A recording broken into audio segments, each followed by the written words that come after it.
개성공단에 대해서는 그만 기본 개요만 말씀을 드리겠습니다.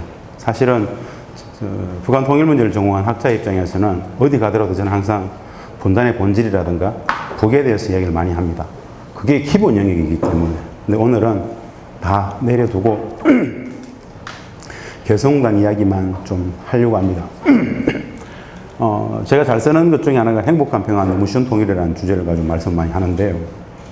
많은 분들하고 이 통일과 관련해서 논의를 해보다 보면은 학생들도 그렇고 일반인분들도 그렇고 조금 공부를 하신 분들도 행복한 평화는 충분히 이해가 되지만 너무 쉬운 통일 부분에 대해서는 다들 너무 힘들어 하십니다. 사실은 이 이야기를 길게 할 것 같지는 않은데요. 분단 체제가 너무 많은 것을 왜곡하고 오도했는데 기본적으로 가르치지 않았던 영역이 있다고 봅니다. 분단의 기원, 본질, 통일의 실체적 개념과 과정, 그리고 북. 사실은 저는 통일교육의 3대 영역은 분단, 통일, 북, 이 3대 영역이라고 보는데 분단 체제는 구조적으로 이 영역을 가르치지 않았다.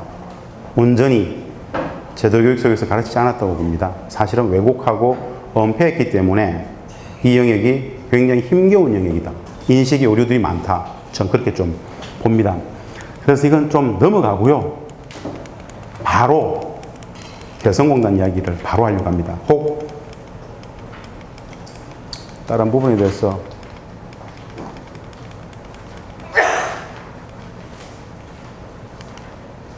개성공단 이야기를 좀 드리겠습니다. 기본 평화경제나 이런 이야기들은 좀 두고요. 2000년 6.15 공동선언에서 남과 북이 통일 방안을 합의했죠. 남과 북의 최초의 정상 간 합의였던 6.15 공동선언에서 2항에서 남과 북은 나라의 통일 문제를 남측의 연합제안과 북측의 낮은 단계의 연방제안이 서로 공통성이 있다고 인정하고 이 방향에서 통일을 지향하기로 했다. 어마어마한 합의죠. 통일 방안의 합의였습니다. 큰 틀에서. 근데 사실은 기본 전제가 있죠. 우리 국민들은 우리 대한민국의 국가의 공식 통일 방안이 있다는 자체를 잘 모릅니다. 그게 1단계, 2단계, 3단계로 이어지는 수십 년간의 평화의 오랜 과정으로 존재하는 민족 공동의 통일 방안에 대해서 제도교육 속에서 배워본 적이 없습니다. 거의 99.9% 통일 방안을 모릅니다. 이후에도 통일교육이 안 됐기 때문에 그 통일 방안 합의가 어떤 의미였는지도 잘 모를 겁니다. 오늘 이야기할 개성공단 이야기는 그 6.15 공동선언에 나오는 4항의 합의입니다. 민족 경제의 균형적 발전하여 남북 경협을 하기로 했던 그 4항의 합의에 근거해서 결국 2000년 8월에 개성공단이 합의가 됩니다. 개성공단을 합의했던 과정 관련해 가지고 사실은 77선언 이후에 수십 년, 십수년간 우리는 북측에다가 경협을, 교류협력을, 인적사무를 많이 뒤에 있을 때마다 얘기했죠. 근데 사실은 북측은 근본 문제에 대한 해소가 먼저라 그랬었죠. 경협 좀 하자, 인적사무를 교류 좀 하자, 교류협력을 하자 그랬을 때 북측은 전쟁 상태의 종식, 평화협정 체결이 우선이다. 이런 입장이었습니다. 다들 아실 거예요. 종전 평화협정이 체결 안 된 상황 속에서 전쟁 중에 무슨 경협이냐? 전쟁 중에 무슨 교류협력이야? 우리 입장에서는 그 전쟁을 끝내는 평화협정의 문제가 미국이 개입될 수밖에 없는 여지가 있었기 때문에 남북이 신뢰관계를 구축하는 과정 속에서 평화협정도 종전선언도 결의할 수 있다고 봤었죠. 여하간에 2000년 6.15 공동선언의 4항에서 남북경협을 합의하게 됩니다. 그 이전만 하더라도 북측은 경협에 대해서 전혀 현실성이 없는 거라고 봤었습니다. 그랬는데 2000년 6.15 공동선언에서 2항에서의 통일방안 합의가 결정적인 합의였다고 저는 봅니다. 구체적으로 사회문화교류 화해협력하고 경제협력에서 평화협정 체결을 쭉 나아가는 과정, 이 1단계에 대해 어느 정도 컨센서스가 있었기 때문에 경협을 4항에서 합의할 수 있었던 거라고 보죠. 그래서 일단 여하간에 2006년 6.15 공동선언 4항에서의 합의로서 개성공단이 합의가 됐는데 사실은 당시에 조금 디테일하게 들어가 보면은 최초에 현대아산 입장에서 북측이 요구했던 곳은 신의주였습니다. 신의주. 북측이 중국과 딱 맞닿아 있는 신우 지역을 요구했었어요. 북측이 그걸 거부하죠. 적절치 못하다고 얘기합니다. 두 번째는 해주를 요청해요. 해주항으로 빼가지고 중국을 물류시간을 보면서 그걸 요구했었어요. 북측이 그 당시에 해주는 뭐 군사도시이고 그렇기 때문에 적절치 않다라고 전격적으로 북측이 제안했던 곳이 개성이었습니다. 여기서부터 이제 개성에 대한 이야기가 시작이 되는 건데요. 왜 남과 북은 경제협력을 했는가? 최초에 남과 북의 경협에 대한 이해가 조금 달랐습니다. 우리는 경제에 방점이 있었고 북은 평화의 방점이 있었습니다. 우리 평화경제라 그러잖아요. 사실은 남과 북이 컨트롤에서 개성공단 경협을 합의할 때, 개성을 합의할 때 평화를 제도화시키기 위해서, 즉 구조화하기 위해서 평화를 정착시키기 위한 방식으로서 경제협력의 방식을 채택했던 겁니다. 우리는 개성공단 그러면은 10중 8구 경제협력만 생각합니다. 공단이니까 당연히 공단은 경제적 협력의 사물이라고 보죠. 그런데 사실은 개성공단을 했던 첫 번째 목적은 남과 북의 신뢰 구축을 통해서 평화를 구현하기 위해서 했다라는 것. 그래서 평화를 위한 경제협력입니다. 짧게는 평화를 위한 경제라고 하죠. 그런데 해보니까 직접 14년간 운영을 해보니까 압도적으로 경제를 위한 평화가 성립이 되었습니다. 그래서 평화를 위한 경제, 경제를 위한 평화가 선순환되는 곳이다 라고 합니다. 그 이전에는 어느 정도 이곳이 실질적인 경제적 부가가치를 창출할 수 있는지 아무도 몰랐어요. 안 해봤기 때문에. 확실했죠. 평화는 올 것이다. 남측의 기업들이 들어가고 남북의 주재원들이, 북측의 노동자들이 같은 생활을 하다 보면은 10중 8구 평화는 시간의 문제이지 올 것이다라고 전망했었습니다. 그런데 경제협력의 부가가치가 어느 정도로 창출될 것인지는 아무도 몰랐어요.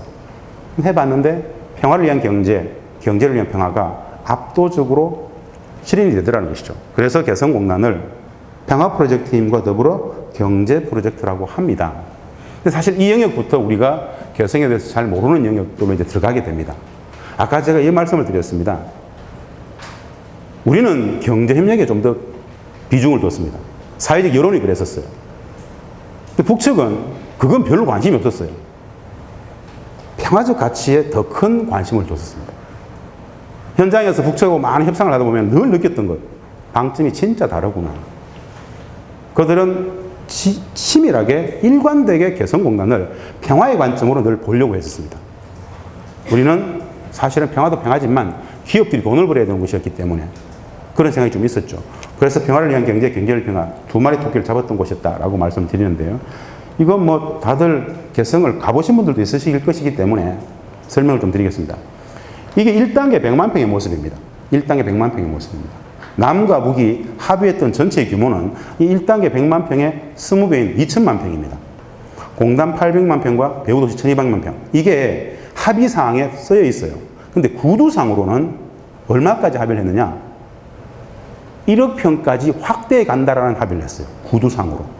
이게 지금 100만 평인데 합의서상에는 2천만 평을 합의했지만 구두상으로는 2천만 평, 1단계, 2단계, 3단계 해가지고 2천만 평을 다 완성하면 그 이후에 1억 평까지 넓혀간다라는 합의를 했어요. 어마어마한 규모죠. 이게 1단계 100만 평의 모습입니다. 이게 기정동 마을이고요. 이게 대성동 마을인데요. 사실은 원본에는 여기가 판문점입니다. 판문점을 여기 지었어요. 이게 우리 파주 문산에 있는 아파트입니다. 가깝죠. 서울에서 자유로를 따라가서 가보면 65km 정도 나옵니다. CIQ에 있기 때문에 남측 CIQ, 북측 CIQ 지나는 그 시간을 감하면 50분 아니면 들어갑니다. 진짜 가깝죠. 개성공단 1단계 모습인데요. 이 사진은 우리 개성공업지구 주인재단에서 찍어가지고 공급하고 있는 사진입니다. 보시죠. 이게 2015년의 사진입니다. 2005년 사진입니다. 개성공단 착공을 2003년도에 합니다. 2004년부터 제품이 나오기 시작하죠. 이거 1당에 100만 평, 2006년, 7년이면 100% 분양이 다 끝납니다. 전체 이 공장 부지 상업용이 포함해가지고 100% 분양이 다 끝났어요. 평균 경쟁률이 한 3대1 정도 됐습니다. 분명히 2006년이면 전 1당에 100만 평이 다 분양이 됐는데 2015년 사진임에도 불구하고 이 1당에 100만 평 안에 들어가 있는 공장 부지, 공장이 들어서 있는 부지는 전체 면적의 38%밖에 안 됩니다. 나머지 땅들은 다 비어 있죠. 왜 비어 있을까요? 언제부터 비어 있었을까요? 우리가 개성공단에 대해서 잘 모르는 게 하나 있습니다. 개성공단은 말입니다. 2003년 착공을 했죠. 2004년 첫 제품이 나오죠. 5년, 6년, 7년까지가 최고였습니다. 개성공단은 2008년 2월부터 전면적으로 비정상화되어 버립니다. 이 사실관계는 국민들은 알 수가 없습니다. 무슨 뜻이냐? 2008년 2월 이명박 정부가 인수위 끝나자마자 가장 먼저 취했던 조치가 뭐냐? 개성공단 동결 조치입니다. 기존에 들어가 있었던 기업들 이외에는 추가 투자, 신규 투자를 다 막아버립니다. 못 들어가게 합니다. 땅을 분양받아가지고 2008년 5월에 들어가려고 계획을 갖고 있었던 기업들, 2008년 10월에 들어가려고 했던 기업들, 하여튼 2008년 2월 이후에 들어가려고 했던 모든 기업들은 단 한 기업도 못 들어갔습니다.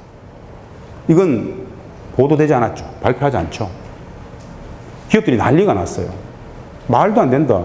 내가 은행에서 빚을 내가지고 대출 받아가지고 은행 이자 주면서 지금 올 7월에 들어가기로 했는데 이거 못 들어가면 말이 되느냐. 이한가지 못 들어가게 막아버립니다. 이 안에 있는 이 건물들은 2008년 2월 이전에 지어진 건물들만의 모습입니다. 많은 사람들은 개성공단이 비정상화된 것을 오이사 조치 때문에 그럽니다. 오이사 조치는 2010년 오이사 조치죠. 사실은 2008년 2월 이명박 정부 인수위 딱 끝났을 때 당시 누구죠? 주중대사 출신의 통일부 장관 하셨다. 김하중 대사가 그 발표를 이명박 정부 초대 통일부 장관으로서 청와대 지침받아가지고 발표를 해버리죠. 엄청난 것이었죠. 사실 그때부터 2008년 2월부터 개성공단은 급전직하 어마어마한 남북 당국 관계의 충돌의 지점으로 바뀌어버립니다. 북측은 개성공단 관련해서 남과 북에 수많은 합의가 있었어요. 예를 들어서 2007년 12월만 하더라도 말입니다. 북측 노동자들 합숙소 문제부터 기반시설 총 7개의 합의가 있습니다. 그 모든 합의들 2007년 12월 합의예요. 그거 2008년 1월부터 실천했었어야 되는데 인수위 때 딱 잡아놓고 다 부정해버려요. 결정적으로 이렇게 보시면 됩니다. 이명박 정부는 2008년 5월에 말입니다. 5월에 아주 이상한 조치를 취했어요. 우리가 일방적으로 개성공단을 닫을 경우에 어떤 일이 발생할 수 있는지를 비밀스럽게 대외비로 연구 용역을 줬어요. 어마어마한 금액입니다. 국책연구기관에다가 수억짜리 연구 용역을 줬었어요. 우리가 일방적으로 이 개성공단을 닫을 경우에 어떤 일이 발생할 수 있는지, 그리고 어떻게 하면 닫을 수 있는지, 이런 것도 국민들은 모르죠. 알 수가 없죠. 전문가들은 알까요? 모릅니다. 모르죠. 발표 안 하면 끝이죠. 그 연구 보고서가 나왔어요. 아직도 비공개예요. 그 연구 보고서의 결론은 뭔지 아세요? 공단을 닫는 방법. 기존의 모든 남북 간의 합의들을 안 지키면 된다. 그러면 북측이 열받아서 닫을 것이다. 북측은 못 닫죠. 참혹한 이야기인데요. 그 이명박 대통령은 다들 아시다시피 비즈니스 프렌들리, 친기업 정책을 표방했던 선거 슬로건이었어요. 그래서 개성공단 기업인분들이 굉장히 기대를 했어요. 남북관계가 어목할지라도 개성공단 기업, 이 경연만은 잘 지켜줄 것이다. 2006년 당시에 서울시장이었거든요. 서울시장 시절에 개성공단을 방문했던 적이 있습니다. 이명박 대통령이. 와가지고 다 돌아보고 이런 곳이 어디 있냐고. 임금 때문에 그랬었어요. 당시 2006년 북측 노동자들의 한 달 실질 평균 임금이 2006년 기준으로 한 달 달러 베이스로 한 달에 57불이었습니다. 한화로 63,000원이었어요. 한 달에 63,000원. 상상할 수 없는 이야기죠. 기업들은 돈을 벌 수밖에 없었죠. 그랬기 때문에 이명박 대통령이 굉장히 굉장히 큰 개성공단에 대한 이미지가 있었어요. 거기다 방명록에다가 적었어요. 개성공단 성공이 대한민국의 미래라면서 막 쓰었었어요. 그랬는데 2008년 인수위 끝났을 때 동결 조치하고 2008년 5월에 우리가 일방적으로 개성을 닫을 경우에 어떤 일이 발생할 수 있는지 대외비로 연구 용역을 주었었어요. 그 연구 요의 결과에 따라서 북측과의 모든 약속 합의들을 해태해버려요. 안 지켜버려요. 북측이 협상에 나오라고 그러죠. 그 협상에 안 나가요. 어떤 협상에 나가지 않아요. 개성공단의 남측 기업들이 125개, 영업기업 100개, 약 200개의 기업들이 돌아가는데 당국 대 당국이 늘 만나가지고 협의를 했는데 하나도 안 되죠. 북측은 발끈해요. 들어오라고, 협의하자고.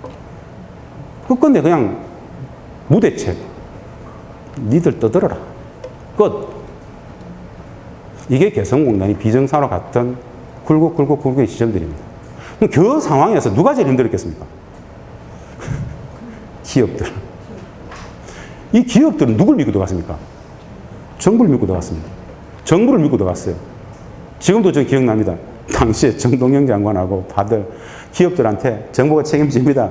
거의 신주단지 모시듯이 정부가 모든 걸 책임질 테니까 투자하십시오 했는데 정치 권력이 바뀌었는데 그렇게 신주단지 모셨던 그 기업들이 완전히 뭐라 그럴까요? 천덕 꾸리기 신세로 나락으로 떨어지고 정부는 그들을 아주 업수히 여깁니다. 대놓고 우리가 투자하라 그랬어요? 우리가 투자하라 그랬어요? 그 정도의 리스크는 안고 가는 거 아닙니까? 이따위 이야기들을 통일부 당국자들이 직접 해요. 이 통일부 당국자들은 참여정부의 통일부 당국자들하고 다른 사람들이냐? 같은 사람이에요. 그 기업들이 느꼈던 이 엄청난 모멸감은 그때 이미 개성공단의 비정상성들은 엄청나게 커집니다. 그랬는데 이 기업들이 한 기업도 나오지 않죠. 왜 안 나왔을까요? 개성공단 기업들은 그 시기에 말입니다. 속된 말로 이런 이야기가 있었어요. 이대로 당국 관계가 적대적 관계가 됐는데 기업들은 어마어마하게 돈을 벌어요. 상상할 수 없을 만큼 돈을 벌어버려요. 돈이 벌리기 때문에 그냥 있는 거예요. 당국 관계는 적대 관계가 됐는데 돈은 엄청 벌려요. 됐다 마. 당국 관계가 어떻게 되든 관계없고 우리는 돈만 벌면 되지. 그렇게 개성공단 입주 기업들이 그 남북 당국 관계 악조건 속에서도 운영이 공단이 가동됐던 이유는 기업들이 어느 공단에서보다도 큰 돈을 이곳에서 벌 수 있었기 때문에 꿀렁꿀렁 운영이 되었던 겁니다. 근데 이 많은 이야기들은 언론에 보도되지도 전문가들에게 공유되지도 전혀. 제가 분단체제는 북에 대한 무지를 구조적으로 만들어낸다 그랬는데요. 개성공단 이야기도 남북관계의 상징이기 때문에 분단체제는 왜곡하고 오도했죠. 어마어마하게. 단적인 질문을 한번 드려보겠습니다. 지금부터. 남과 북이 남측의 자본과 기술이 들어갈 테니까 북측의 토지와 노동력이 만나가지고 평화도 제도화하고 경제도 번영시키자 해서 평화경제 산물로서 개성을 합의했다 그럽니다. 맞죠? 맞는 이야기입니다. 우리 사회 속에서 말입니다. 우리 국민들한테 이런 질문을 한번 던져볼 수 있습니다. 국민 여러분, 북측은 개성공단을 왜 했을까요? 라는 질문을 던졌을 때 우리 국민들은 북측이 왜 개성을 했을 거라고 답변을 할까요? 가장 도드라지게 나오는 답변이 뭔지 아세요? 돈줄, 달러 박스. 돈줄, 달러 박스, 외화벌이의 수준에서 이걸 했다라고들 압도적으로 그렇게 얘기를 해요. 진실일까요? 모르겠죠. 거짓이죠. 완벽히 거짓이죠. 근데 이런 것조차도 우리의 상식 속에서는 도무지 너무 먼 이야기예요. 북측은 돈 때문에 한 게 아니죠. 북측은 그럼 돈 때문에 하지 않았다? 거짓이다? 왜 했지? 그것을 우리 사회가 이해하고 인식 공유할 수 있을까요? 저는 불가능하다고 봅니다. 분단체제는 그렇게 호락호락한 체제가 아니죠. 매일같이 저는 분단 언론이라고 이야기하지 않습니다. 분단 뉴스 회사들이라고 그러는데요. 분단 관련 뉴스를 만들어내는 분단 뉴스 회사들이라고 이야기를 하는데요. 분단체제가 운영되어지는 메커니즘의 가장 기본 축은 저는 분단 뉴스 회사들의 일상적인 남북관계나 북한 관련 왜곡 오도된 뉴스들을 일상적으로 생산해내는 것. 그것이 분단체제를 유지하는 가장 큰 비기 같아요. 여하간에 그 남북관계를 왜곡 오도했던 그 메커니즘 속에서 개성공단은 감히 북측의 김정일 국방위원장이 이 협상을 할 시기에 개성을 이런 취지 속에서 했다라고 이야기하는 것들을 전혀 공유하지 않았어요. 그 취지가 뭐냐? 평화의 관점이 압도적이었다라는 것. 우리는 돈줄, 달러박스, 외화불이라고 이야기할 때 그들은 그 관점이 아니라 평화의 제도화가 우선적인 가치였다라는 것. 우리 사회는 돈줄, 달러박스라고 이야기했지만 북측은 그게 아니라 평화의 제도화가 우선적인 가치로 개성했다라는 두 가지 제가 사례를 말씀드릴게요. 첫 번째 사례는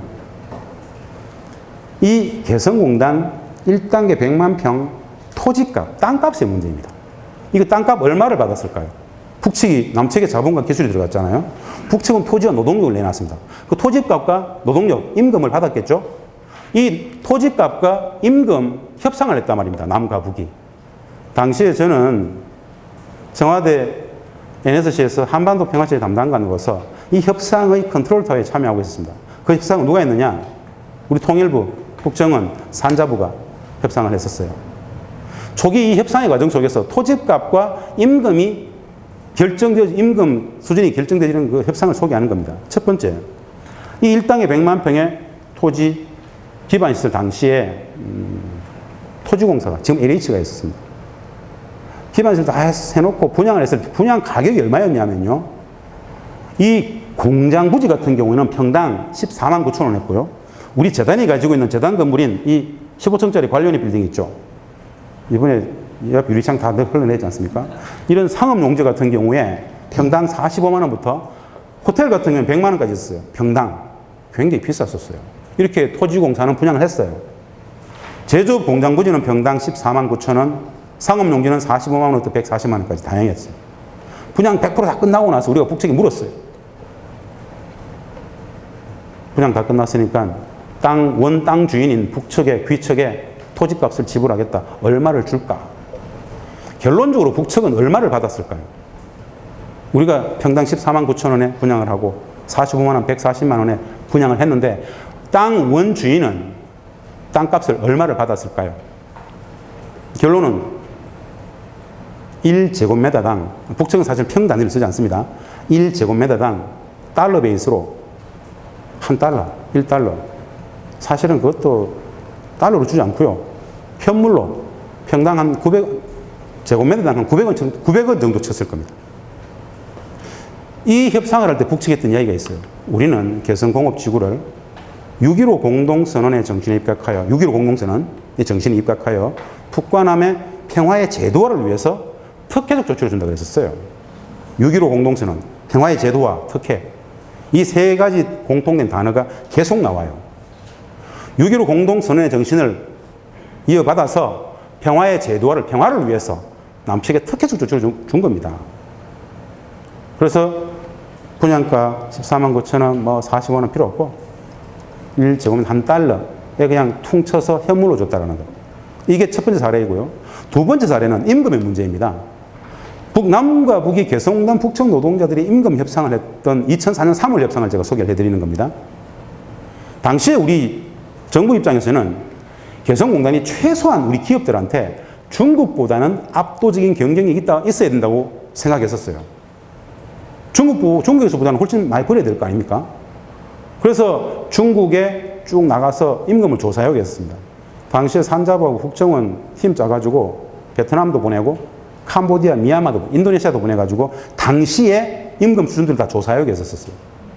그래서 1땅에 100만 평 안에도 시범단지 15개의 회사가 있었습니다. 거기 기업체 대표들을 불러가지고 공청회를 했어요.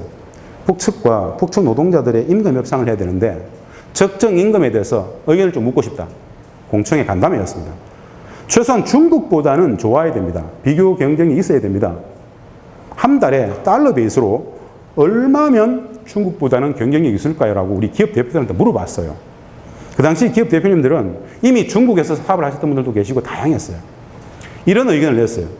중국하고 개성공단은 이건 단순 비교 자체가 안 된다. 왜냐? 서울에서 이거 1시간밖에 안 걸리고 일단 말이 통하고 원부자재가 들어가고 완제품이 나올 때 여기는 무관세 지역입니다. 민족 내부 거래이기 때문에 무관세 지역이에요. 말도 통하고 음식도 같이 나누고 이건 중국보다는 훨씬 많이 줄 수 있다. 라는 조건을 내걸었었어요. 그래서 얼마를 줄 수 있습니까? 조건을 제시해주시면 그걸 가지고 협상을 하겠습니다. 그랬습니다. 의류봉제 파트에서는 당시에 100불까지는 줄 수 있다고 했어요. 한 달에 100불. 전기전자 기계금속 파트, 전기전자나 기계금속 파트. 한때 삼성이 우리 지금 쓰는 스마트폰에 금도금 부속품이죠. 70%, 80%가 개성에서 나왔었습니다. 이런 쪽은 부가가치가 굉장히 높아요. 이 전기전자 기계금속 파트에서는 한 달에 150불까지 줄 수 있다고 그랬었어요. 100에서 150불 정도 줄 수 있다는 거예요. 100불 정도 제한해가지고 150불 안쪽으로 타결될 수 있으면 얼마나 해피한 협상이었겠습니까? 일단 대충 가이드라인이 나왔기 때문에 협상을 들어갔을 때 여하간 간에 협상이 진행되는 과정 속에서 퉁쳐서 북측의 김정일 국방위원장이 특별 지시로서 내렸던 임금 수준이 있었어요.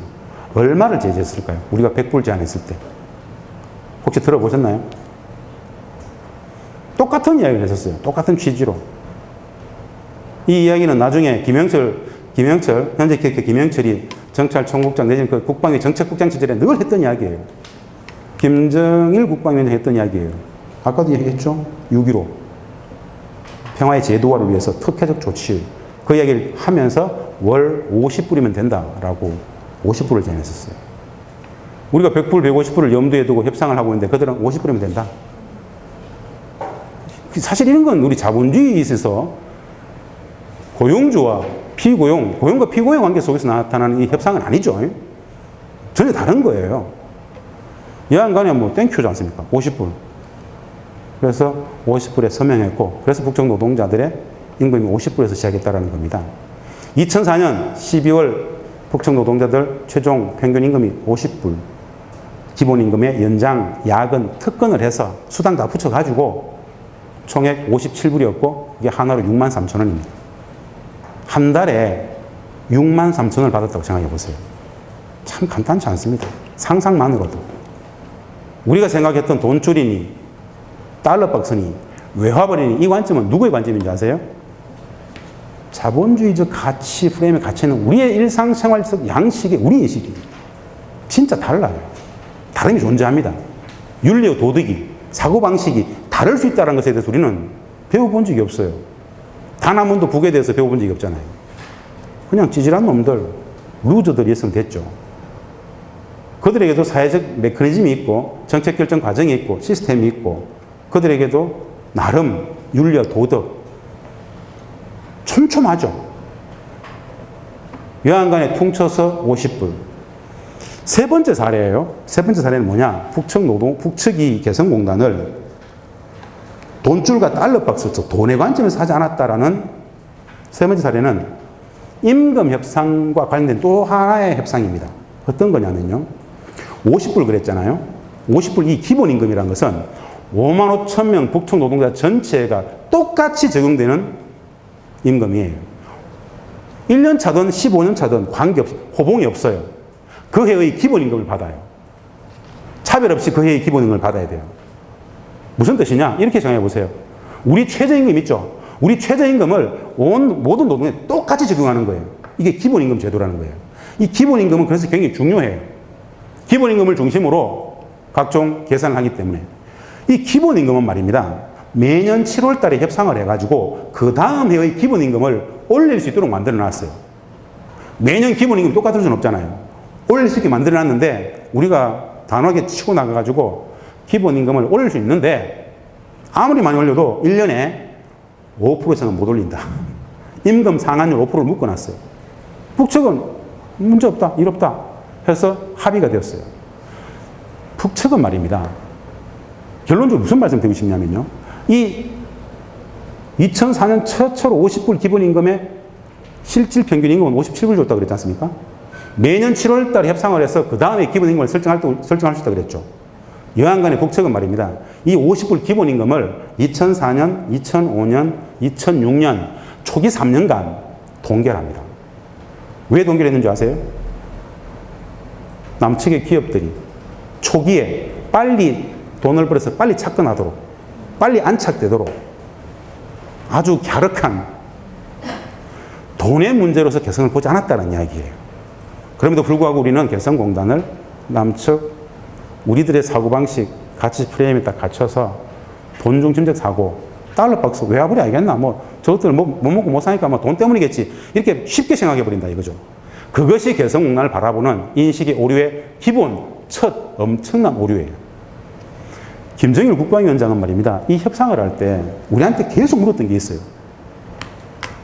터키를 주면 서울과 가장 가까운 곳에다가 터키를 주겠다. 한 2천만 평 내놓으면은 남측의 제조업기업이 한 몇 개 정도 들어올 수 있느냐. 우리 사실 가늠이 안 됐어요. 2천만 평? 어느 정도일까? 창원공단보다 훨씬 큰데? 어떻게 되지? 대충 우리가 약 3천에서 5천 개 정도 들어갈 수 있을 겁니다라고 이야기했어요. 그럼 3천에서 5천 개 정도의 제조업기업이 들어오면 그 3천, 5천 개 제조업기업의 남측의 협력업체, 연관 협력업체는 한 몇 개 정도 됩니까? 한 10만 개 내외가 안 되겠습니까? 대충 곱하기 해가지고 8만에서 12만, 약 10만 개 내외가 안 되겠습니까? 진짜 고심하다가 내놓은 지역이 서울과 가장 가까운 곳에 내놓고 터키를 줄 테니까 한 가지만 약속하라고 그랬어요. 한 가지만. 그 약속이 뭔지 아세요? 가장 단기간에 많은 기업들이 들어왔으면 좋겠다. 왜 그랬을까요? 터키를 줄 테니까 가장 단기간에 많은 기업들이 들어왔으면 좋겠다. 그래서 약속을 했어요. 우리가 북측한테. 무슨 약속을 했는가? 2003년에 착공을 하고 2012년이 되면 2천만 평 전체를 다 완성하고 약 3천에서 5천 개의 기업이 다 들어와 있을 것이다. 사실은 2003년 그때 딱 10년 후를 예상할 수는 없잖아요. 그건 전망이죠. 10년 만에 2천만 명 다 개발할 수 있고 약 3천, 5천 개의 기업이 들어와 있을 겁니다. 북측은 터키를 줄 테니까 최단기간에 들어왔으면 좋겠다. 이 이야기를 합니다. 그러면서 서부전선의 최전방, 서울과 가장 가까운 곳, 진짜 어마어마한 곳이죠. 북측의 6사단, 64기갑사단, 62포병여단, 그 3개, 2개 사단과 1개 포병여단이 주둔했던 군사의 기지예요. 거기에 장병들 6만의 군병력을 빼고 군사 무기체계 다 빼고 2년 동안 그 자리에 개성공단을 내놓은 거예요. 6만의 군병력과 군사 무기체계를 그 시설들을 뺐다라는 사실이 어떤 사실일까요? 유인작전입니까? 미친 거예요, 사실은. 그래서 군인들은 엄청나게 반대합니다. 김영철 같은 사람들. 김영철 같은 사람들이 2008년에 내려와가지고 했던 이야기가 있어요. 내 이럴 줄 알았어. 기업들 앞에서. 거기가 최단 코스예요, 남북이. 최정예부대에 있었던 곳이에요. 군인들은 엄청나게 반대합니다. 김정일 국방위원장 이 전략에 대해서. 그들은 사실 안보라는 말을 안 쓰거든요. 보위라는 개념을 써요. 보위. 안보라는 개념은 우리하고 일부만 쓰고. 근데 우리들의 말로 이야기해 볼게요. 반대는 왜 반대했는가? 안보가 뚫린다는 이거예요. 안보가 뚫린다. 종전 평화협정도 없는데 경제협력하겠다고 남측에 그건 다 좋은데 군대를 뺀다는 게 말이 되느냐? 차라리 군대를 뺄 지역에다가 남측 기업들 땅을 주면 안 되겠느냐? 옥신각신해요. 이황간의 김정일 국방위원장 이런 논리로 이들을 설득해요. 국가 보위를 넘어서 평화를 구현해버리자. 안보를 넘어서 평화로 가자는 논리였어요. 군대는 보위, 안보를 위한, 군대가 안보, 보위에는 충실할 수 있지만 평화를 만들지 못한다. 이런 이야기를 해요. 무슨 뜻이냐?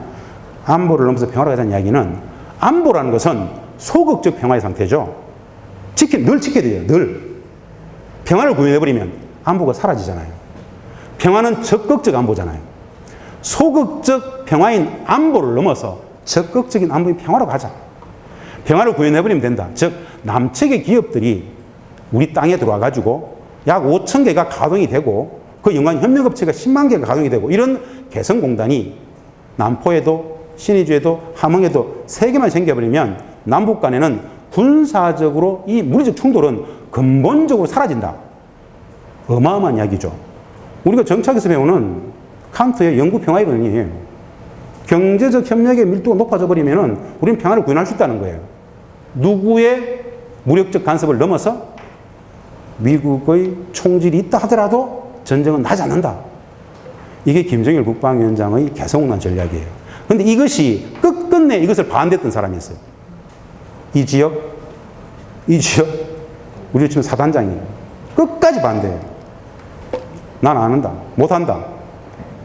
그래서 설득하다 안 돼가지고 이 사람을 예편시켜버려요. 그리고 그 2개 사단과 1개 여단을 이 개성공단에서 빼서 송악산 뒤쪽, 약 개성공단 지점으로부터 10에서 15km 뒤로 물려버려요. 이게 2년 걸렸어요. 우리 국민들은 개성공단이 그렇게 만들어졌다는 사실 자체를 몰라요. 어마어마한 역사죠. 군인들한테 물어봅니다. 1개 사단을 옮기는데 어떤 일들이 있을 수 있느냐? 상상할 수 없는 일이라 그러죠. 전방부대를 뺀다는 것은 상상할 수 없는 거예요, 사실은.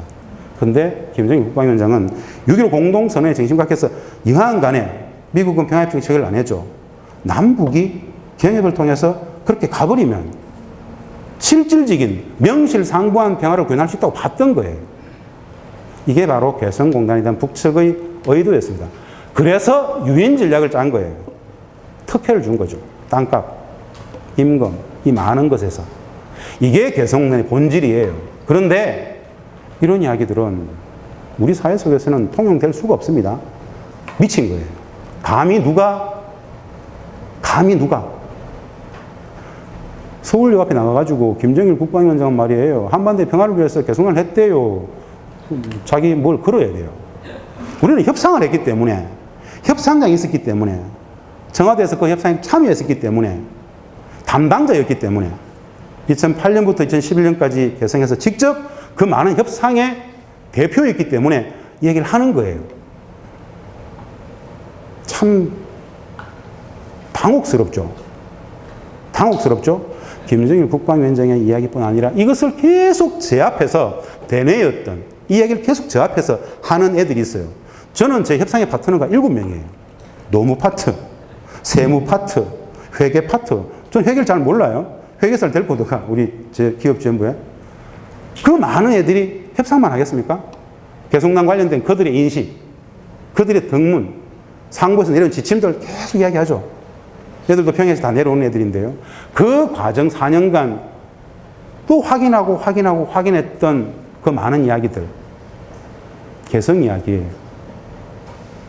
분단체제는 구조적으로 북을 무지하게 만들고 체제적으로 남북관계를 왜곡시킵니다. 그게 분단체제예요. 왜곡, 오도의 기본은 뭡니까? 거짓이죠. 분단의 본질이죠. 거짓의 일상화. 아니면 말고. 어제도 우리는 엄청난 뉴스를 봤잖아요. 김정은 위임 통치. 참 서글프지 않습니까? 한심하지 않습니까? 진짜 한심하지 않습니까? 말도 안 되는 이야기죠. 언론에다가 막 진지하게 물어요. 오늘도. 라디오로 뭐 전화 와가지고 생방을 막 하면서 그 말도 안 되는 이야기예요. 이렇게 저는 이야기했지만 듣는 사람들은 충격이었을 거예요. 이 새끼는 또 뭐, 왜 또 이렇게 얘기할까? 어처구니 없죠. 위임 통치? 기본도 모르는 이야기죠. 근데 그것이 우리들의 상식이 된 겁니다. 오랫동안. 지난 4개월 전만 하더라도 김정은은 죽었었잖아요. 한 달 동안. 부활해 왔잖아요. 그래도 괜찮아요. 이런 일들이 한두 번이었을까요? 너무 일상화되어 있어요. 너무 일상화되어 있어요. 북맹의 구조화, 북에 대한 무지, 북맹의 구조화 이런 것들인데요. 다시 돌아와가지고 개성공단 이야기입니다. 개성. 이 개성공단에서 있었던 14년 그 이야기를 한번 드려볼게요. 한반도 평화의 구조화 제도화. 물론 이 자료는 여기 있으니까 필요하신 분들은 다 그냥 USB에 담아 가십시오. 한반도 평화의 구조화, 평화를 위해서 했던 겁니다. 남북의 평화의 제도화는 경제협력이었어요. 6.15선의 옥동제라 그러죠. 우리 민족끼리 자주적 평화의 제도를 첫 결실. 이걸 제가 왜 쓴 줄 아세요? 허투루 쓴 게 아니에요. 북측은 개성공단과 금강산을 좀 독특하게 봅니다. 우리가 개성공단과 금강산을 보는 거 좀 달라요. 그들은 개성과 금강산을 평화적 남북관계의 상징으로 봐요.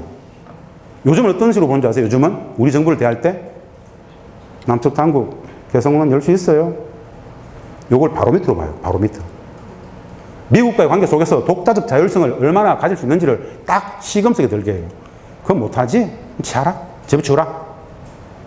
좀 서글픈 이야기죠. 그들은 이렇게 봐요. 상징으로 봐요. 이걸 복원할 수 있냐 없느냐? 그 이야기 무슨 뜻이냐? 4.27 판문점 선언과 9.19 평양 선언에서 진짜 많은 것을 합의했죠. 그 많은 것 이전에 6.15 선언의 합의사항이었던 개성, 그 이전에 이미 했던 금강산, 이 두 개를 복원하지 못한다라면은 다른 모든 것들은 말도 꺼내지 마라. 할 수 있을까요? 우리 정부는? 독자적 대북 정책의 자율성이 엄청나게 한계가 있는 우리 정부가 미국과의 관계 속에서 미국의 반대를 무릅쓰고 할 수 있을까요? 저는 뭐 용기를 가져라 이런 것보다는 인식, 남북미 관계에 대한 상황의 인식, 북의 전략적 의도, 이런 인식이 진짜 과학적이고 종합적인 분석이 될 때 가능하다고 봐요. 근데 저는 아직 그 인식에 도달하지 못하고 있다고 판단합니다. 최근에 나오는 모든 이 메시지를 보고 있으면 인식에 엄청난 문제가 있구나라는 생각을 합니다. 전체적으로. 자, 개성간의 경제적 비교율 잠시 말씀드리고 넘어가겠습니다. 이거 저임금 노동력 고품질 생산성 책임감 임금 인상률 이직률 쭉 있는데 말입니다. 여기에 나와 있는데 말입니다. 제가 재미삼아 한번 여쭤볼게요. 우리 개성내 입주 기업분들이 개성공단을 진짜 좋아하는 이유가 하나 있어요. 개성공단이 압도적 경쟁력, 뭐 저임금도 맞고 많은데 이 중에 딱 하나가 우리 기업들이 너무너무 좋아하는 한 가지 이유가 있어요. 뭘 것 같아요? 파업 없잖아요. 파업 없고 세금 싸고. 이 중에 우리 기업인분들이 압도를 좋아하는 한 가지, 압도를 좋아하는 딱 한 가지 이유가 있어요. 다 좋은데 한번 맞춰보세요. 진짜 윤 박사님 진짜 대단하다. 내가 진짜 많은 분들한테 물어보거든. 아무도 못 맞춰요. 이직률 0%. 이직률 0%는 어떤 의미인지 아세요? 세계에서 최고의 품질 경쟁력을 담보할 수 있습니다. 이들은 직장을 옮기지 않아요. 왜 직장을 옮기지 않죠? 그들은 사회주의 경제라는 것은 말입니다. 돈 때문에 일하지 않습니다. 우리는 엄청난 오해를 합니다. 자본주의 경제와 사회주의 경제는 다른 거예요. 우리는 개인적 가치와 공동체의 가치는 대부분 다르잖아요. 공동체를 살면서도 공동체의 가치와 개인적 가치는 다를 수 있어요. 당연하죠. 이건 상식적 가치 교범이잖아. 우리의 상식이죠. 북측 사회주의 계획경제라는 것은 말입니다. 고도의 집단주의 체제라는 것은 사회적 가치와 개인적 가치를 동일시 여깁니다. 우리는 일을 왜 합니까? 쉽게 하면 먹고 살려고. 먹고 살려면 돈을 벌어야 돼요. 돈을 벌기 위해서, 먹고 살기 위해서 일을 하잖아요.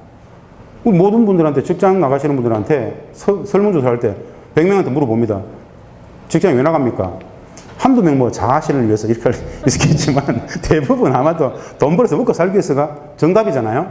똑같은 질문을 북측 사람들한테 선생은 협동공장에 이 기업소에 공장에 왜 나가나 물어보면 또 설문조사를 해보면 단 한 명도 먹고 살기 위해서 이런 개념 자체를 답변하지 않아요.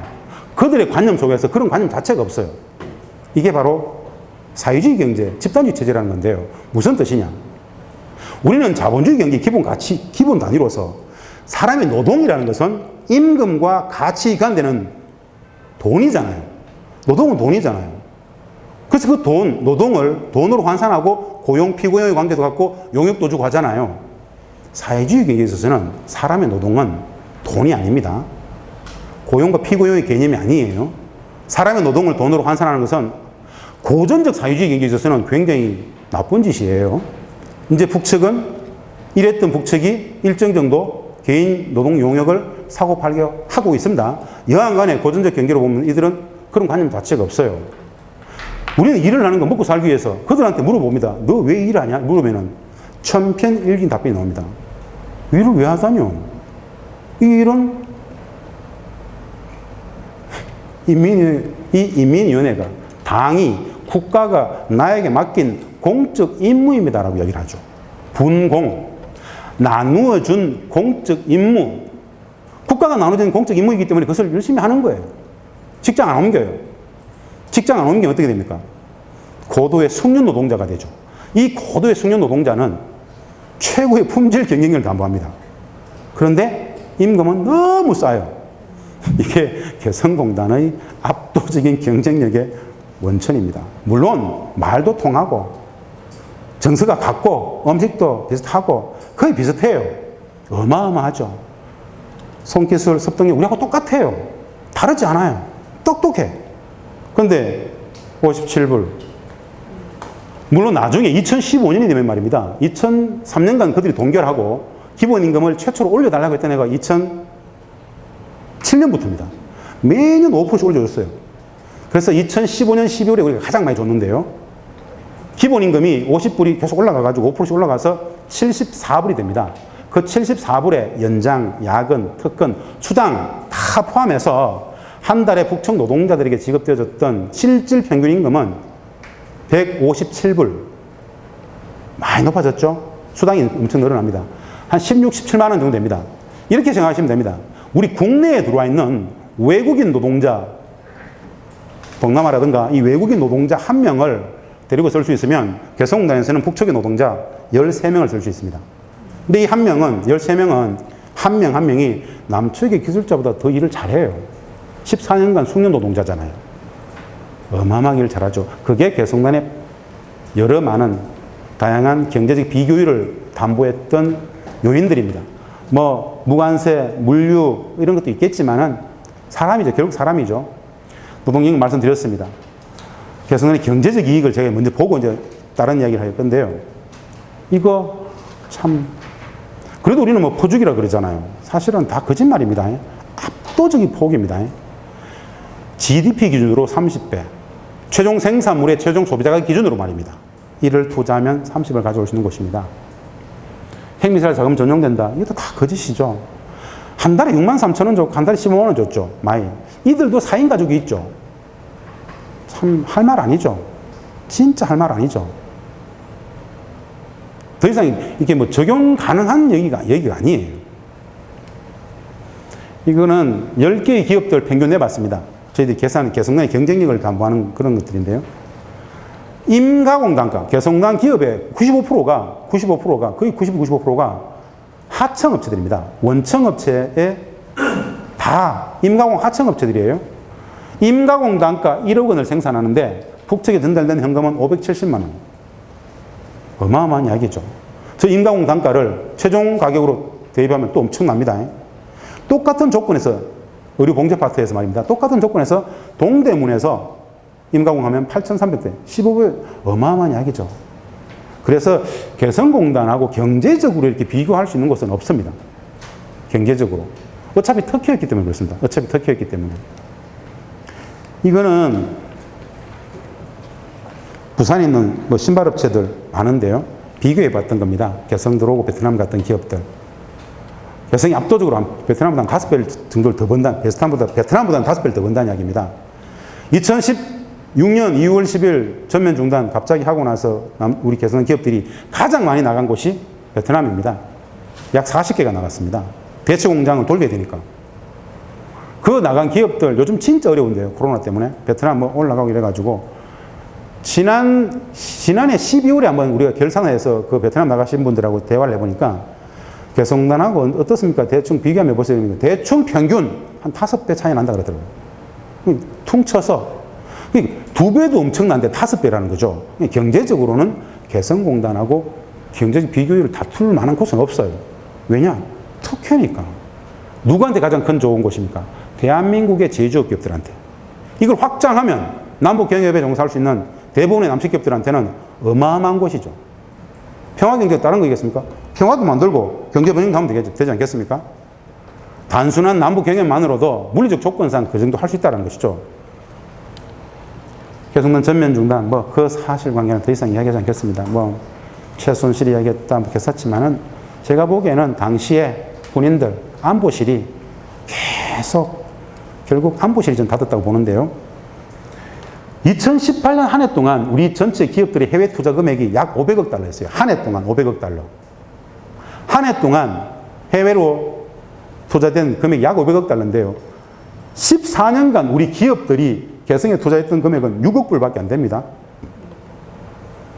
14년간 6억 불인데 한 해 동안 500억 달러 나갔죠. 제가 늘 주장하는 게 하나 있어요. 매년 해외 투자금의 딱 10%라도 개성에 남북 경협에 투자될 수 있으면 대한민국 경제는 중국의 제조업 경쟁력을 다시 넘어갈 수 있습니다. 이미 자명한 이야기예요. 사실은 경청도, 대한상의도 남북 경협에 대해서는 진짜 적극적입니다. 왜? 자기 소속되어 있는 모든 기업들이 돈 버는 거 아니까. 근데 이게 다 소위 말하는 정치의 논리, 소위 말하는 분단체제에 갇혀 있죠. 소위 말하는 한미동맹에 갇혀져 있죠. 저는 도무지 용납이 안 돼요. 정책결정단에 있는 많은 사람들이 이 디테일한 지표들을 알까요? 저는 그 정도의 정성이라도 있었으면 좋겠습니다. 없어요. 그 인식의 실패는 무지에서 발생합니다. 무지에서. 평화와 경제, 그런 이야기인데요. 한국 제조업 위기, 뭐 많은 이야기를 합니다만 저는 다른 거 아니에요. 기업이 고도화되지 못했다. 산업 기술 경영이 담보하지 못했다. 이야기 하지만은 가장 단적인, 가장 직접적인 환경으로서는 말입니다. 중국이 거대한 제조업 공룡이 되어버렸기 때문에 그래요. 우리에게는 엄청난 시장이었던 중국이 제조업 경쟁력에서 우리를 압도해버렸어요. 우리를 초월했잖아요. 전 분야에 걸쳐서 우리를 압도해요. 몇 개 분야 말고는. 중국은 시장이었는데 우리는 수출 중심의 경제구조를 가지고 있는데 수출이 안 돼요. 중국 제품이 밀려가지고 우리 제품에 수출이 안 돼. 우리 제품이 안 팔리기 때문에 저성장이 왔고 그 저성장은 중국발 저성장이기 때문에 구조화돼요. 양극화는 더 심해지게 되겠죠. 이것을 뚫어갈 수 있는 다양한 방도가 있겠죠. ICT 협력부터 고도화, 기술 고도화 뭐 다 있겠죠. 물리적으로 남북경협하면 돼요. 개성남 방식, 남북경협을 조금씩만 넓혀가도 다시 중국이 초월한 제조업 경쟁력을 우리가 초월할 수 있겠죠. 개성공단 기업 경쟁력을, 개성단에 있던 기업 경쟁력을 독일이나 일본 애들하고 비교해도 안 뒤집니다. 그 개성단 같은 기업들은 대부분 어떤 기업들이냐면요. 매우 영세한 기업들입니다. 개성단 입주 기업들이 늘 했던 이야기가 있어요. 어떤 이야기냐. 우리 같은 이 학고방, 진짜 영세한 기업들도 개성 와가지고 뭐 이 정도 하는데 남측에 진짜 중견 기업들 들어오면 이건 뭐 이야기할 거 없습니다. 똑같은 이야기를 개성단에 있는 입주 기업들이 해요.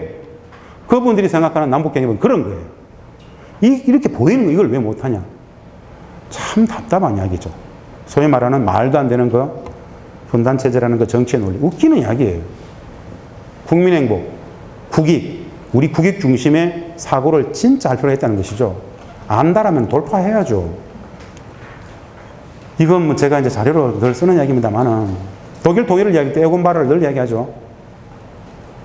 빌브란트의 책사였습니다. 동방정책을 진짜 만들었던 사람이었던 에곤바르가 자신들도 못했던, 동서독도 못했던 경제협력을 당신들은 이게 누구의 발상이냐, 누구의 아이디어냐. 자신들 인적 교류, 사회문화 교류밖에 못했는데 당신들은 어떻게 남과 북이 자본주의와 사회주의가 만나서 경제협력을 할 생각을 했냐. 어마어마하네. 당신들 다른 거 하지만 이런 것만 해라. 이게 2005년도 개성공단에 대한 에곤바르의 평가였어요. 독일 통일의 주역 에곤바르도 개성단을 이렇게 얘기를 하는데 우리 국민들은 몰라요. 분단체제는 지금도 지극히 엄정하게 작동되어지고 있고 개성단은 말도 못 꺼내게. 우리 국민들한테 개성단 그러면 굉장히 네거티브하게 인식합니다. 왜? 시끄러운 거. 굉장히 시끄러운 거. 아마 저 닫아보라 저거 막.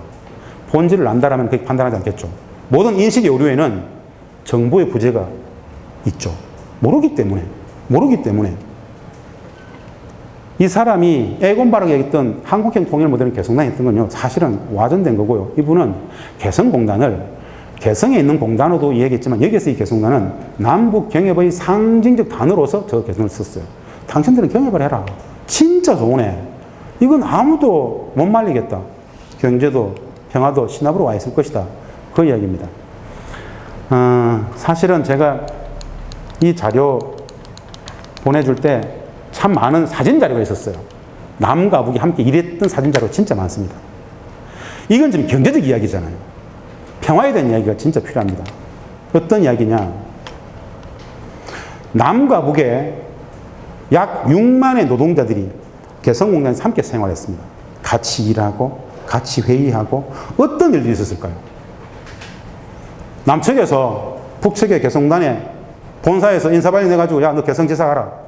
그럼 다음 주 월요일 들어가야 되잖아요. 쭈삐쭈삐 가서 북측 애들하고 두려움도 있고 인사하고 뭐 이러고 있었어요. 한 일주일 되면 이야기를 하기 시작하죠. 한 달 후 되면 농담도 하고 장난을 치게 되죠. 분단체제가 어떻게 유지되어왔고 이 분단체제가 어떻게 평화로 통일로 갈지를 이 남측 주재원이 개성에 들어와서 북측 애들하고 친해지는 모습을 보면 그대로 나타납니다. 왜 들어와서 쭈삣쭈삣 그랬죠? 몰랐으니까. 모르니까. 그냥 선입견이 많잖아요. 무섭고 두려움, 경계감, 적대감, 찌질함, 루즈 이런 인식이 있어요. 근데 보니까 애들 이야기도 하고 뭐 별로 다르지 않거든요. 대화를 좀 해보면 좀 친해져요. 농담도 하고 하면 이제 본심이 드러나요. 진짜 친해진단 말입니다. 그 맑고 밝고 순수한 애들의 모습을 보게 돼요. 내가 알았던 북측 애들은 진짜 꾀꾀하고 찌질한 애들인데 애들이 진짜 맹랑하고 너무 자기 표현 잘하고 순박해요. 친해져요. 그럼 가족사를 이야기해요. 굉장히 가족주의적이란 말입니다. 물론 이 자리에 계신 여러분들, 뭐 남북관계 쪽에 계시는 분들 계시겠지만 우리 사회가 북에 대해서 오해하고 있는 것 중에 저는 가장 압도적인 한 가지를 몇 가지가 있겠지만 가장 큰 거, 우리는 보편적으로 북측은 어떻게 생각합니까? 굉장히 억압적인 통제체제라고 생각하잖아요. 다 그렇게 생각하지 않나요? 우리보다 비교하지 말고요. 우리는 그들을 굉장히 억압적인 통제체제라고 이야기해요. 다. 상식이에요. 기본 상식이죠. 그렇지 않아요. 진짜 그렇지 않아요. 그럴 수가 없어요. 태어나서 지금까지 늘 그런 말만 들었잖아요. 지금도 그렇게 가르치잖아요. 사랑의 불시착 봐도 그렇잖아. 보이부 애들 막 난리도 아니잖아요. 강철이 보고 있으면 막 무섭잖아요. 진짜 나쁜 거예요. 무엇이 나쁜 겁니까? 거짓. 전체를 속이는 거죠. 근데 그거 만드는 사람들도 다 그런 줄 알아요. 굉장히 그 고도의 억압적인 통제체제를 살아가는 사람들이 왜 그렇게 천편일률적으로 하나같이 순수하고 맑고 밝고 착할까요? 둘 중에 하나는 분명히 거짓입니다. 두 개 중에 하나는 반드시 거짓이에요. 보편적으로 만나는 북측 사람들은 자기 주장이라든가 이런 모든 것들이 특히나 그렇지 않다라는 것.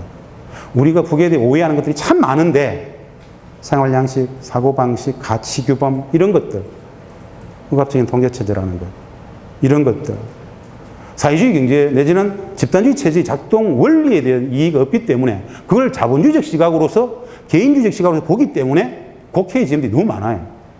기본 이해가 필요한데 그런 거 안 가르쳐줬다 이거죠. 사실은 그 남북이 그렇게 친해집니다. 몰라서 오해했잖아요.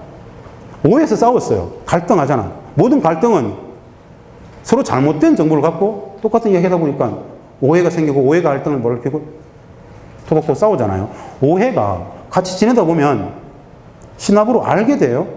오해가 이해가 되는 순간 싸울 일이 없어요. 그게 바로 14년 개성공단이에요. 개성에 들어온 사람들이 특별히 남북관계에 이해를 하고 들어왔던 사람들은 아닙니다. 거의 단 한 명도 없어요. 그냥 일반인들이에요. 직장에서 인사발령 냈으니까 왔는데 그들이 똑같이 느끼는 감정이 하나 있어요. 몇 개월 지나면 야, 내가 알고 있었던 개성, 내가 알고 있었던 북측은 좀 아니었는데 똑같이 겪게 되는 한 가지 상황이 있어요. 어떤 건지 아세요? 처음에 개성 파견 나와가지고 일하다가 한 3개월 만에 서울에 나가서 친구들하고 3개월 친구들하고 첫 술자리를 한다고 칩시다. 친구들이 신기해요. 야, 니 개성에 일한다며. 개성에 파견 나갔다며. 북측 아들 어떻더노? 그럼 이 사람이 3개월도 있을 때 쭉 해줘요. 그래? 야, 참 신기하네. 야, 그건 좀 아닌 것 같다, 야. 뭐 이런 얘기 하게 됩니다. 다시 한 3개월 후에 또 6개월 또 만나요. 그때부터는 싸웁니다. 싸워요. 무조건 싸웁니다. 그리고 9개월 때 되면요. 대판 싸웁니다. 앞으로 그 다음에는 안 만나요. 이게 다 똑같이 개성공단 주재원들이 겪게 되는 보편적인 하나의 트렌드입니다. 그래서 개성공단 사람들은 말입니다. 한 1년 지나면 남측의 관계 대부분 다 사라집니다. 그들은 나중에 되면은 서울에 나와서 뭐 하는 줄 아세요? 개성공단 사람들끼리만 술 마셔요. 왜? 싸우니까. 분명히 난 편히 이야기를 해줬는데 이 새끼 가디만 빨갱이 다 됐네. 다 똑같아요. 다를 수가 없어요. 이거 뭔 줄 아세요? 분단체제. 이거 마누라를 남편을, 어머니를 아버지 그게 아니고요. 여보 그게 아니야. 설득될까요? 안 됩니다. 분단체제는 호락호락하지 않아요. 이 많은 경험들을 갖고 있는 개성난 사람들 모이면 마음이 편안해요. 아니까 서로. 괜히 술자리 가가지고 누구하고 막 설명도 하기 싫은데 또 묻고 그만해라. 나 이야기 안 할란다. 이야기 설명만 해주면 이 새끼 또 막 싸워요. 분단체제가 그런 거예요. 제가 이렇게 편하게 이야기해서 이렇게 하는 거예요. 이런 말조차도 잘 못해요. 대부분의 사람들은. 두려움이 있어요. 개성난 주재원들은 두려움이 있습니다. 눈치를 많이 봐요. 이게 분단체제가 작동되지는 메커니즘 속에서 이 거짓 왜곡들이 어떻게 일반화되는지. 야, 니들이 이야기는 그게 다가 아니야, 임마. 북측애들 사실은 이렇다니까. 이게 분단체제에서는 용납될 수 없는 이야기들이 대부분이에요. 근데 이 사람은 거기서, 야, 내가 벌써 7년 살아봤다, 이 자식아. 그게 아니라니까, 이 자식아. 이제는 안 만나요, 그런 사람들을. 그냥 편안하게 혼자. 이게, 즉, 남북이 만나서 생활해보니까 서로 이해가 되더는 것이죠. 일방적인 걸까요? 아니에요. 북과 남과 북이 똑같이 상호 교호작용을 해요. 무슨 뜻이냐? 언어를 말씀드려볼게요. 남과 북이 어떻게 상호 교호작용해서 어떻게 만나는지. 우리가 주로 북측은 뭐 선생 그러잖아요. 우리가 당연히 그럴 때 그들은 응당이라 그러죠. 우리는 상호 간에, 그들은 호상 간에 이런 남과 북의 언어가 좀 달라요. 1년만 지나보세요. 남측 사람이 북측의 언어를 쓰고 있고 북측 애들은 다 남측 말을 쓰고 있어요. 왜? 상대방을 배려한다고. 그 배려에만 똑같이 있는 나중에 되면 누가 남측이고 누가 북측이지 싶을 정도로 혼란스러울 때가 있어요. 이미 그곳은 그렇게 서로의 다름들을 이해하고 배려하면서 하나가 되어져 가고 있더라는 것이죠. 평화 문화를 실질적으로 만들고 있더라는 거예요. 큰 틀에서 당국대 당구로 오면 5만 명, 6만 명의 남북의 노동자들이 같이 생활하고 수백 대의 차량들이 매일 왔다 갔다 하는 과정 속에서 구조적으로 그 개성공단이 평화를 만드는 기제로서 작동도 하지만 그 속을 살아가는 남측, 북측 사람들은 서로 간의 이해들을 도모해가면서 이미 평화를, 통일 문화를 만들고 있더라는 것이죠. 저는 북한 학자 입장에서 매일 봤던 것은 그 과정이에요. 이 모든 것은 다름이고 차이일 뿐인데 분단체제는 그 다름을 틀림으로 차이를 차별하겠단 말이죠. 나쁜 새끼들, 찌질한 것들, 루저들, 혐오, 폄훼의 대상으로 늘 전락시켰잖아요. 그 이야기만 듣다가 가보니까 애들이 참 착해. 맑고 밝아요. 농담도 잘하고 장난기도 많고 참 그래. 이런 것은 겪어보지 않고서는 누구도 말하지 못하는 거예요. 그런 공간이 14년간의 개성공단이었다는 것이죠. 이 개성공단은 누군가에게는 반드시 닫아야 되는 곳이에요. 반드시. 분단체제가 필요한, 분단체제 유지가 필요한 세력에게는 남과 북이 서로를 이해하게 되고 정보를 알게 되고 실체를 알게 되는 그 과정 자체가 진짜 두려운 곳이에요. 어떻게든 닫아야 돼요. 그 이명박 대통령 못 닫았어요. 개성공단은 방치하면 닫힐 줄 알았는데 안 닫혔어요. 2016년 2월 10일 박근혜 대통령 그냥 그거 닫으세요 한마디로 그냥 닫아버렸는데요. 아쉬움이 안타까움이 엄청나죠. 남북의 평화의 역사, 평화 경제, 경협의 역사를 다 닫은 거죠. 그런 측면에서 개성공단을 참으로 많은 말씀을 드릴 수 있는데요. 사진들을 보면서 남북이 어떻게 소통했는지, 어떻게 상황을 갸우종을 했는지, 남측에 패션쇼 하시는 분들이 개성공단 와서 패션쇼를 했어요. 북측은 그걸 다 찍어서 다 배웠어요. 몇 달 후에 평양 가서 우리도 이렇게 패션쇼 했다고 구경을 시켜줘요. 영상으로. 이게 문화적 교호작용 아니겠습니까? 북측에게 개성공단은 여러 가지 의미가 있었어요. 자본주의를 배우는 곳이기도 하고요. 우리가 또 그들을 배우는 곳이기도 하고요. 안보적으로, 군사적으로, 통일 문화적으로, 평화적으로, 내지는 경제적으로 어마어마한 곳이었다는 정도의 말씀들. 이렇게 벌써 시간을 좀 넘겼네요. 한 60분 정도 말씀드리고 진행도 하려고 그랬는데요. 한 10분 초과한 것 같습니다. 오늘 제가 준비한 내용들은 이런 내용들인데요. 혹 필요하신, 궁금하신 질문 있으면 질문 받고 끝내도록 하겠습니다. 감사합니다. 고맙습니다.